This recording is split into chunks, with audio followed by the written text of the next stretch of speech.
Hello everyone and welcome back to Lace's Dungeon. Today's story is the very last part of the crazy 6 months. And today's is about the pyramid scheme. Part the 4th, Pyramid Scheme. My campaign was fairly simple.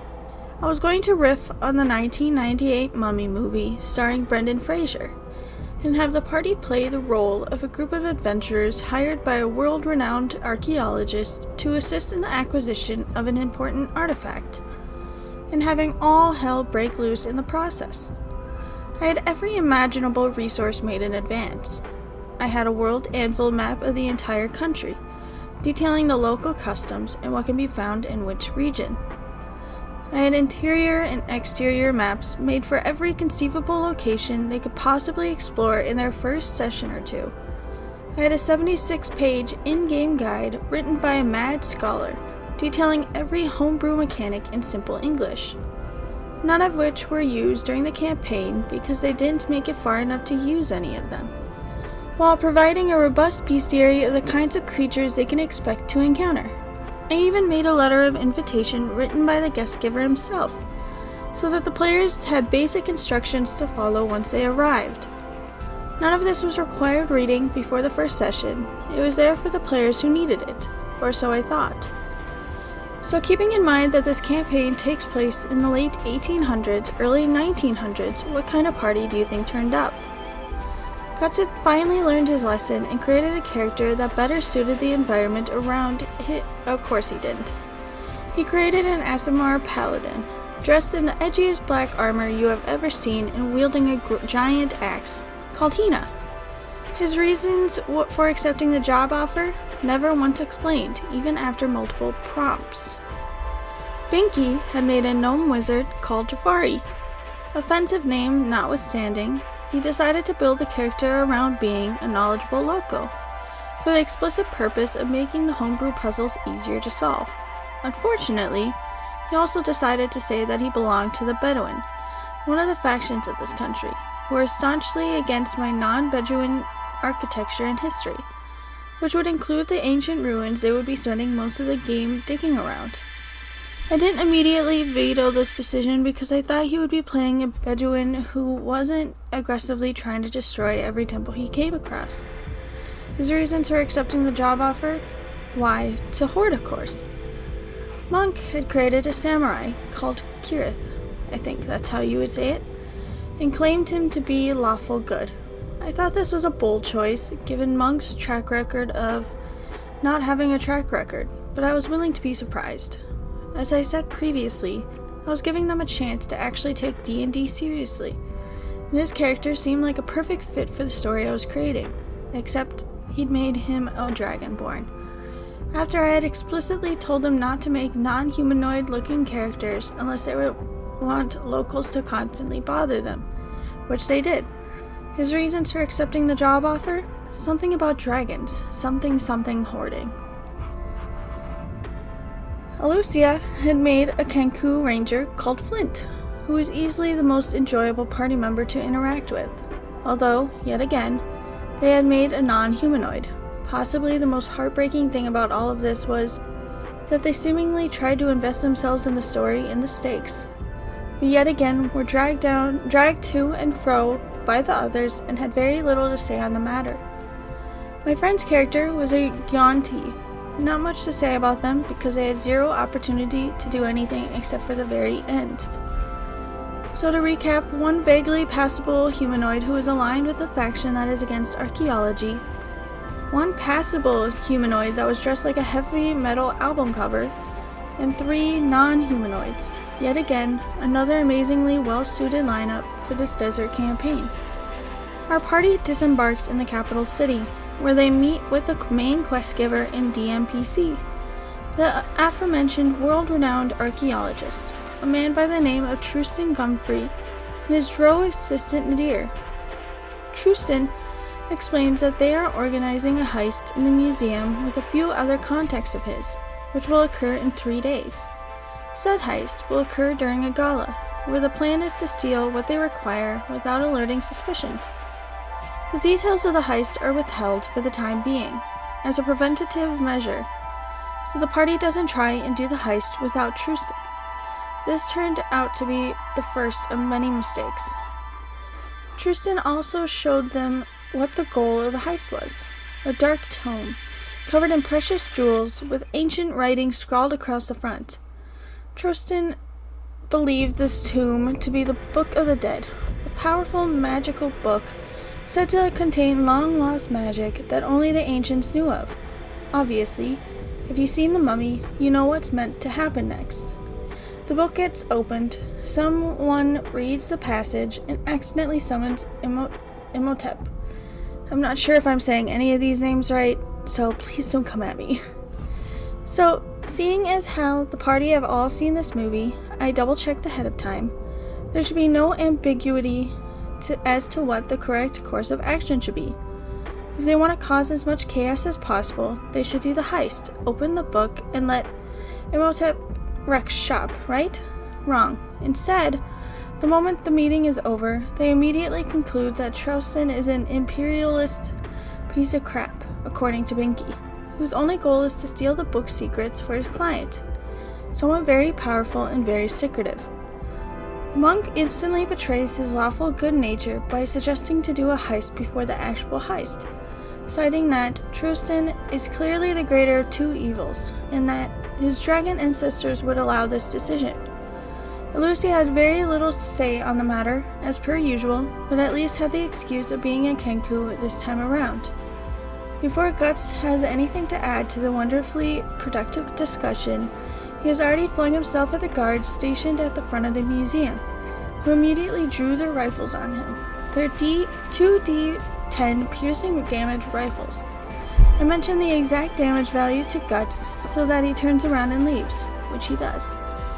With 3 days until the heist, this gives the party plenty of opportunity to explore, learn the lay of the land, or relax in one of the 2 hotels I placed on the map. They had been paid 10,000 gold each in advance by Trustin and would receive another 90,000 upon completion of the heist. That absurdly large sum of money was to discourage hoarding. This was another mistake. It did nothing to discourage their hoarding, as they continued to try and min-max their savings. In hindsight, I should have made it so that they couldn't hold onto this money without interacting with Trustin first. That way, they'd need to stay on good terms with him if they wanted to stay alive. But regardless, the party quickly booked themselves into the fancy hotel, and after some misunderstandings with the staff, to the effect of, "Why are several unwashed freaks trying to book a room here? Oh, sorry, madame. I didn't see your bulging sack of gold. Right this way, please." They wound up in 2 separate rooms, because nothing is ever easy, is it? The group decides to spend the night sleeping, and there was nothing stopping them from doing this twice, more to skip straight to the heist that they desperately wanted to do. But during the night, Binky gets drunk and decides to go to the museum alone, in an attempt to steal the artifact early. One of my greatest errors here was not giving him disadvantage on every single roll he attempted, because he managed to bluff his way into saying he was the new hire, walked into the break room, started a fire, opened a display case with the artifact inside without any trouble, and walking outside before the fire was put out. However, it ultimately didn't matter, as this was a failsafe I'd written into the story, knowing full well they'd pull a stunt like this. The next morning, they presented the artifact to Trustin, who took one look at it and immediately declared it to be a fake. The museum doesn't put the actual artifacts on display. They keep them in storage away from the public view. Not only that, but the incident had resulted in additional security being stationed at the museum, as it was a building of national importance that the Prime Minister would be willing to defend at all costs. He gives the group a stern warning and tells them not to try this again, or there will be consequences. This should have been when the party realized that maybe they should try and play by Trustin's rules and not utterly shag things for the people who actually want to get into the story. However, this was not the case, as they immediately plotted a second heist, this time involving stealing the book from Trustin. This, too, was spearheaded by the lawful good of the party. The first part of their genius plan was to go where Trustin was staying, in order to see if they could steal the book from under their noses. He was staying at the Winter Palace, a highly fortified Capitol building guarded by more men than guns than the party had brain cells between them. Regardless of the description, they entered and began scouting the area while being given a tour by Trustin, who yet again proved his innocence by being perfectly reasonable and showing zero intentions of doing anything beyond what he had already set out to do. Purely to F with Monk, I had Trustin throw a teapot to the ground once it was out of tea, which Nadir cleaned up without protest. By this point, I wasn't going to convince them he was a good person, so I let him do something that would play into his delusions to further fuel his descent into true neutral. Between then and the second heist, there was a largely forgettable segment where Binky does what Binky does best: walk into an impoverished neighborhood with an absurdly large sum of money, attempt to swindle something from them for as cheaply as possible, and if there are any complications, death shortly follows, because Binky and Binky's characters share the common trait of being absolutely abysmal at any kind of diplomacy or persuasion. Binky opted to give his character suggestion to bypass this. Using suggestion, Binky was able to buy a farm at an absurdly high rate from a local farmer, who immediately left to travel to the gambling capital of the country. If the party had made it that far, I would have had this farmer become a mob boss and a minor antagonist. The second night came, and so did their heist. They bought a large bottle of sleeping potions from a local trader in the bazaar and planned to knock out all of the guards by drugging their drinks and then sneak into the storage room in the basement. Because of what I had planned in advance, I let them do this without any rolling, letting them slip past the increased security with ease. They entered the storage room, knocked out the remaining guards, and came upon what they were looking for, guarded by Nadir, holding his rifle. I posted his character sheet to the group chat as a final warning. Roll for initiative, see you next session. Over the next week, I have received multiple DMs from Monk, who tries to do everything to convince me to lower Nadir's level or nerf him, to him telling me I should listen to more Critical Role if I wanted to be a better DM, to him telling me over and over again that I should let the party find its own fun, which is just code for nerfing Nadir. Thing is, Nadir was designed to be an endgame NPC that would help the party against the BBEG. And trust me, with the amount of bullcrap he can do, they needed Trustin and Nadir on their side to stand a chance. Nerfing Nadir would make the story make less sense, and letting the party get away with beating the crap out of Nadir would also make the story make less sense. So I followed the path of least resistance and ignored his requests. Now, Nadir is a level 10 fighter gunslinger who specializes in being as accurate and deadly with his rifle as humanly possible, and is also an experienced adventurer and war veteran that has been Trustin's right-hand man for over a decade. Clearly, this is not the kind of guy a bunch of level 3s should be messing with, and yet, bizarrely, after diplomacy failed yet again and they resorted to violence, the party was struck against when Nadir effortlessly slaughtered them in one turn. Here's how it went. +8 to initiative, rolls the highest. Activates Action Surge. Has +10 hit per DC with his rifle that deals 2d10 +4 damage. Immediately wheels around and puts 2 bullets in Jafari, bypassing his AC of 11 and killing him instantly. Puts the remaining 2 bullets in Hina, their only healer, putting him in death saves. Kirith could do nothing on his own, and Flint was already on the fence about the fight in the first place, and immediately fled the fight, only to bump into Trostin and my friends Yan T, who had tattled on him behind their backs.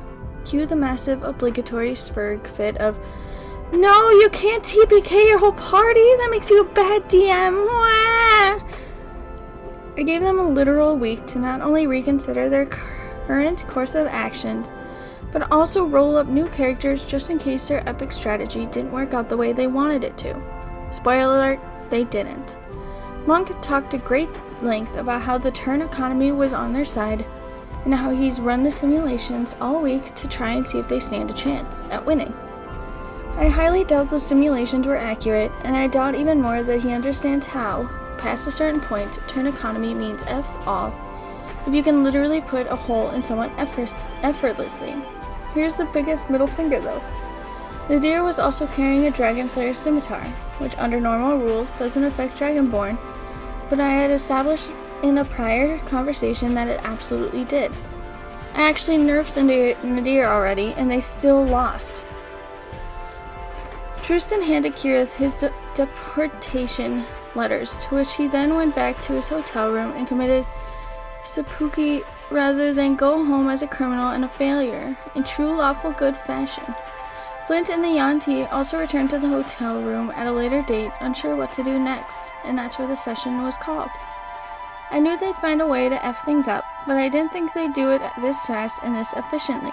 It's actually incredible how bad they are at following simple directions like, don't attack the main quest giver's assistant if you still want to be paid for the money that you're clearly hoarding. Or put away your inner 6-year-old for 5 seconds and do as you're told, then go and F around when the story's actually kicked in. Do they want consequences or do they want fun? Clearly they want consequences, or we would have never gotten bored of how we used to do things. But clearly, they also want fun, because when the consequences inconvenience their warped, retarded sense of fun, that's when they magically don't care about them anymore. I know the story might be fairly mild compared to the others I've read on here, and it probably doesn't justify the length, but hell, in lighter news, I've put together a new group to run my campaign with. I was hoping to use the first party to playtest it for a second to make sure it's 100% idiot-proof, but I guess that didn't pan out. Hopefully they make it further than the literal introduction of the campaign. The OP had made an amazing world for this campaign. It was already noticed just by how much they put into it. Them doing all that is not always done. They cared about their campaign, and it seemed the others just kind of spit on it. It really doesn't make sense to me how they have no idea how consequences work. It's like they seem to expect everything to go their way, and if it doesn't, then hell breaks loose. Sorry. Hell breaks loose to begin with, because it seems like none of them seem to know how to be good D&D players. It's just crazy to me, and I feel bad for the OP, but I am happy that the OP had found a new group to try his campaign with, and I hope they don't mess it up in the way beginning again. So, that's all for today. I hope to see you next time at Lisa's Dungeon. Goodbye!